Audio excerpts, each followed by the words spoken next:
What is up, guys? It's Ramen Milk, and today I had the chance to watch Black Clover episode 48.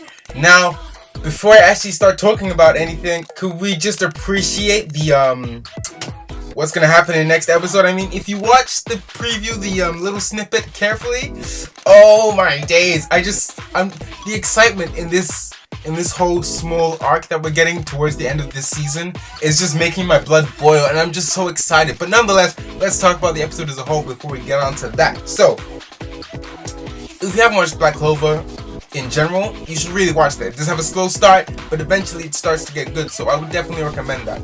Nonetheless, let's go into episode 48. So, the episode started with the trio, the trilogy, whatever you want to call them, with Vanessa, Funeral, and Asta basically fighting Vito. And, they weren't really getting anywhere. They were able to get a few hits on him, but, it wasn't really doing the damage that they required. Until halfway. Now, the first half of the episode, I wasn't too interested. It didn't really interest me that much. But when it got to halfway, like, when they do that whole switch over thing, when it got there, that's when it started to get good. Now, the first few things that started to get good were the flashbacks. Sure, I kind of hate seeing flashbacks in the middle of fights because it ruins the whole flow for me, but these flashbacks, I feel like they're key flashbacks, and I'm definitely, it's nice. It was nice to see Vanessa's a part of her background and a part of Finral's background. They're nice things to have, they're nice things to add in there. Nonetheless, it was nice to see that, we saw where Vanessa grew up in the Forest of the Witches. We don't know who she got saved by.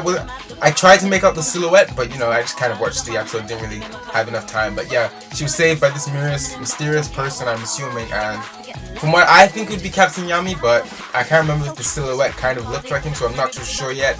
And then we saw Finral's background, came from quite a posh family actually, and was basically just a failure, so that happened. But nonetheless, those were nice flashbacks to see.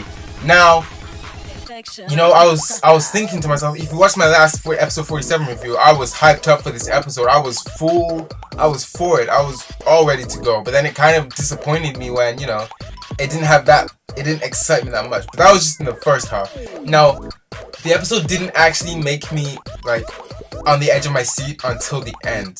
I mean before the ending song. So, when Ghosh, am I saying that right? Ghosh, I hope I'm saying that. Ghosh, I've forgotten her name, but the cook woman, the cook girl, yeah, you know what I'm talking about, the sheep cooks, that one there, and Gray, with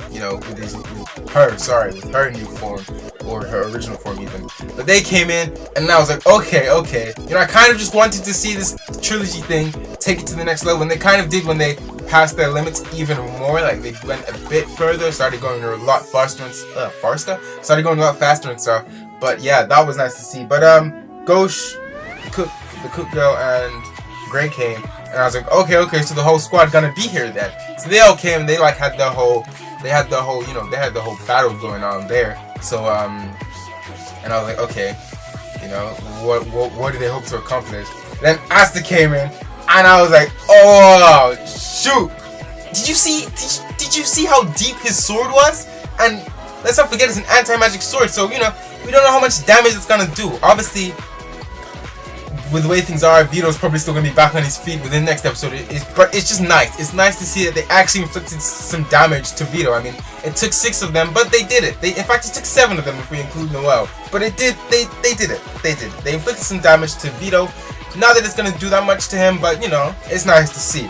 Now, the way this episode really made me excited for next Tuesday was the ending after the theme song. Oh my, I'm talking about even after that whole Petit Clover bit.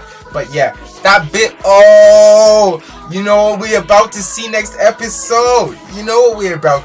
What I hope they don't do is they put it at the end, so I have to wait another whole week to see it. But if you watch that little preview for the next episode very carefully, we basically saw them get battered. Asta was on the floor, and we saw a little snapshot of, that form. That form that we all know was gonna come at some point, but I guess it's come now. But we got to see a little snapshot of that form. That demonic form that we saw at the beginning of the show, and sometimes even in that whole preview that came up before the show actually aired, where Asta had that whole he was helping against that chain guy, and he had this immense power surge, and we saw that demon in his grandma, all that jazz. It's gonna come next episode, so I'm all for that. Yeah, so if I had to give this a rating out of 10, you know, the beginning wasn't too good. Like the first half of the episode, I give it like a 6, pretty average. The second half of the episode, I'll give it maybe like a 6.5, 7, 7. I'll go 7 because, you know, something nice to see. And obviously, next episode hopefully will hit me with that 7.5, will hit me with that 8. So I'm all for this. I'm all excited. I'm all ready to go. I'm sure you are too. Let me know what you think down in the comments below. If you're up to it, hit that like and also hit that subscribe button. Check out some more of my videos. In my click on my channel and just check out browse where you feel the need to. But yeah, this video is kind of getting a bit too long. I'm gonna cut it off here. I hope you enjoyed this episode. Ramen Milk out.